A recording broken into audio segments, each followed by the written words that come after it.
आमे आज ओडिशा जनता कांग्रेस पार्टी तरफ कंटाबांजी एनएसी घेराव करिछु एवं आमर मुख्य दाबी मने होचे प्रथमे कंटाबांजी रे स्वच्छ पानी रो व्यवस्था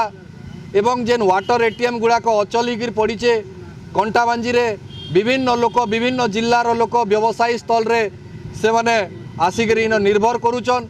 एवं इन टिके खरा दिन रे एते खरा 45 डिग्री खरा ई खरा रे गुटे बूंद केन तांको टिके ठंडा पानी रो व्यवस्था नैन बहुत दुखर कथा।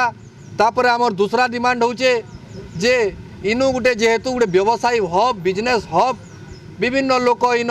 बिहाघर हो कि आपणकर किछि काम हो धाम हो ऑफिशियल काम हो लोक गाँ गहली रु विभिन्न ब्लॉक रु आसुचन जदि इनकेस कहा के झाड़ा गुटे कि पिसाब गुटे लागला कि केन लेडीज गुटके कि माँ गुटके कि केन भौणी गुटके इन शौचालय व्यवस्था नहीं जेने कि के माँ भौणी गुटे इन झाड़ा पिसाब जाई पारबे जई करी केन रास्ता तरारे केन गछ तरारे केन जार फल रे गुटे असामाजिकता सृष्टि होची। एवं 3 नंबर आपण जानुथिबे जे इन स्ट्रीट लाइट मानकर व्यवस्था बिल्कुल फेल जे टोटाली जेन स्ट्रीट लाइट जीरो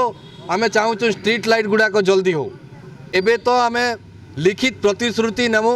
इो ठानु मुख्यतः आमे भी जानिचु जे सबू जिनस सांगे सांग नहीं ही पारे किंतु तत्काल हिसाब रे आमे वाटर रो व्यवस्था जेंता कि वाटर एटीएम केबे चालू करबे एवं शौचालय रो व्यवस्था शौचालय केबे चालू करबे स्टार्ट करबे कामटा सेति लागि आमे दाबी रखिछु।